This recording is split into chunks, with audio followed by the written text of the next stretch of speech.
Shalom sahabat yang terkasih dalam nama Tuhan Yesus, puji Tuhan kita bertemu kembali dalam kasih-Nya.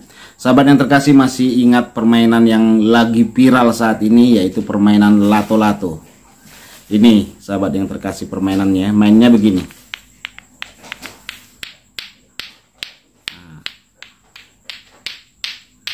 Nanti putar begini saudaraku, gini-gini. Nah, saya kurang ngerti ya cara memainkannya. Cara persisnya seperti di video ini.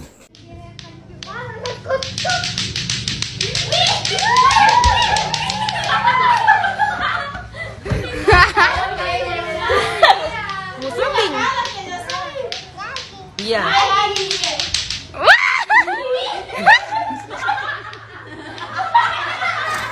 Ya sahabat, cukup menarik ya permainannya. Mungkin kita yang melihat cukup senang. Mungkin ada di antara kita juga sudah pernah memainkan permainan lato-lato ini di masa muda.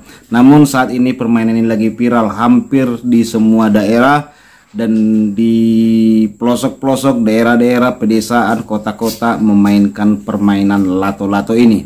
Termasuk anak saya juga memainkan lato-lato ini. Bahkan orang-orang tua, remaja, dewasa, anak-anak ikut memainkan permainan lato-lato ini.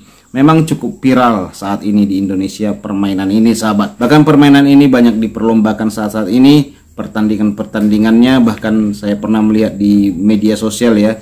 Permainan lato-lato ini berhadiah sepeda motor.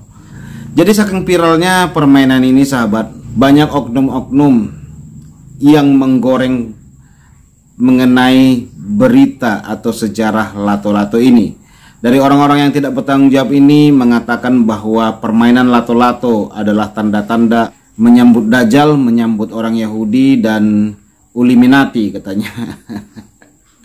Jadi mereka berkata bahwa lato-lato artinya lato artinya adalah aku Yahudi.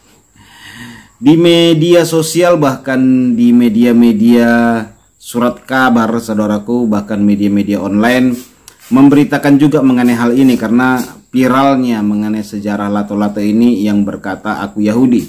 Seperti kita lihat di liputan 6 ya. Kita melihat bagaimana di situ juga dikatakan bagaimana tanggapan-tanggapan berita-berita yang beredar mengenai sejarah lato-lato ini yang berkata aku adalah Yahudi. Dan banyak kalangan daripada mereka yang menggoreng ini dan mengatakan ini adalah tanda kedatangan Dajjal. Saya suka ketawa ya kalau mendengar hal-hal seperti ini sahabat, karena konspirasi hal-hal seperti ini bukan yang pertama kalinya. Kalau saudara adalah seorang yang seagama dengan saya dahulunya tahun-tahun 90-an, pasti saudara pernah mendengar sebuah kisah mengenai rokok jarum. Nah, di daerah saya ini, di Sumatera ini, rokok jarum sempat tidak dikonsumsi oleh orang-orang. Saya dulu adalah orang yang perokok ya, sempat terpengaruh karena adanya berita bahwa jarum itu artinya demi Yesus aku rela mati. Jadi saking takutnya kita murtad mengisap rokok jarum ini sahabat, kita sampai beralih ke rokok sempurna. Padahal faktanya ternyata sempurna justru adalah buatan Yahudi. Nah kalau kita lihat di Google ya, produk-produk Yahudi. Saya nggak tahu kenapa mereka sangat alergi sekali dengan Yahudi. Padahal produk-produknya, apa yang mereka gunakan, apa yang mereka pakai, apa yang mereka kenakan, rata-rata adalah buatan Yahudi sahabat. Buatan orang-orang kafir kata mereka ya. Tetapi mereka gunakan juga tuh. Seharusnya konsisten dong ya. Konsisten. Kalau memang anti Yahudi, semua buatan tangan Yahudi jangan pakai media sosial, jangan pakai semua. Jangan naik pesawat dan jangan pakai listrik, jangan beli lampu gitu ya. Ya pakai lampu semprong lah, lampu teplok begitu kalau memang anti banget sama Yahudi. Nah, saudara mungkin pernah dengar konspirasi mengenai Kompas gitu ya. Dan kita dulu sempat juga terpengaruh, ada isu mengenai Kompas, Komando Pastur. Jadi hal-hal seperti ini saudaraku bisa dipercaya loh, dan banyak teman saya pada masa itu percaya, termasuk saya sendiri. Saya takut murtad membaca koran Kompas, saya takut murtad kalau mengisap rokok jarum, dan hal-hal seperti ini dinyatakan oleh pengajar-pengajar, bahkan guru-guru loh sahabat. Nah, guru-guru agama ataupun guru-guru umum ya bisa menyatakan hal seperti ini.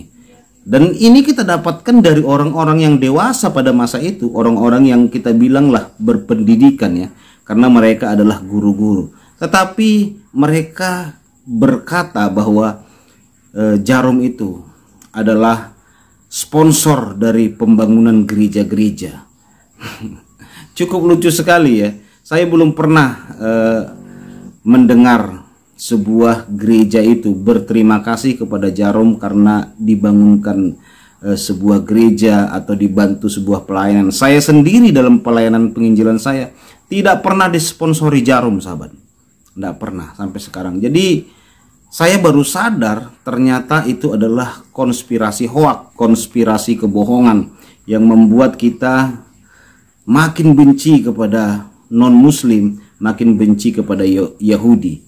Hal-hal seperti ini terjadi juga, bahkan belum lama ini ya kita mendengar bagaimana sempat beredar isu di media sosial, di Facebook, Instagram, Twitter, jangan memberikan uang lebih atau uang kembalian kepada Indomaret atau Alfamaret. Karena pada masa itu kan sering ya orang Alfamaret, Indomaret berkata begini, sisa kembaliannya 100 rupiah, apakah mau disumbangkan Bapak Ibu, katanya gitu ya. Tahu nggak saudara, berita itu beredar, katanya uang kembalian itu untuk membangun gereja, untuk mendanai penginjilan. Saya harus katakan ini secara tegas sahabat, saya sudah menjalani banyak sekali gereja, dan beberapa gereja belum pernah saya melihat ya pendeta hamba Tuhan berterima kasih kepada Alfamaret, Indomaret karena telah membantu pelayanan penginjilan atau karena telah membantu membangun gereja. Bahkan gereja saya sendiri saudaraku tidak pernah dibantu oleh Alfamaret, Indomaret. Yang saya dengar malah Alfamaret dan Indomaret itu malah bangun masjid, membangun taman kanak-kanak muslim, bantu untuk pendanaan penghafalan Al-Quran. Nah itu yang terjadi sahabat. Saudara cek itu di media sosial, di Google itu ada saudaraku, bagaimana Indomaret, Alfamaret itu membangun, mendanai, menyokong pembangunan beberapa masjid, tempat ibadah. Tapi kalau gereja saya belum pernah dengar ya ada Alfamaret. Tapi isu itu sempat kuat sehingga saya pernah di depan mata saya lihat seorang bapak berkata, 200 rupiah saya ambil aja, itu untuk bangun gereja kan. Marah dia kepada kasir Alfamaret dan Indomaret itu. Dia katakan bahwa sisa duitnya itu untuk bangun gereja saya tidak mau, saya minta 200 rupiahnya, katanya gitu. Lalu seorang kasir yang berhijab ini dia berkata, tidak pak, tidak membangun gereja. Allah bohong kau, katanya. Kau Islam jadi pengkhianat, berjilbab kau bantu gereja, katanya. Di depan kami saudara, saya jadi terbelalak, terheran melihat begini. Marahnya bapak itu karena duit kembaliannya dituduhkan sebagai dana untuk membantu gereja, padahal hanya 200 rupiah. Akhirnya saudaraku yang terkasih, kasih Indomaret itu mengembalikan kembalian si bapak itu 200 rupiah. Dia takut murtad, dia takut terkonspirasi dengan isu-isu yang beredar bahwa duit infak atau sedekah itu untuk membangun gereja. Konspirasi-konspirasi ini saudaraku cukup luar biasa dan bisa mempengaruhi banyak orang loh. Saya pun heran kok mudah sekali mereka ini percaya cerita-cerita hoak ya, cerita hoak.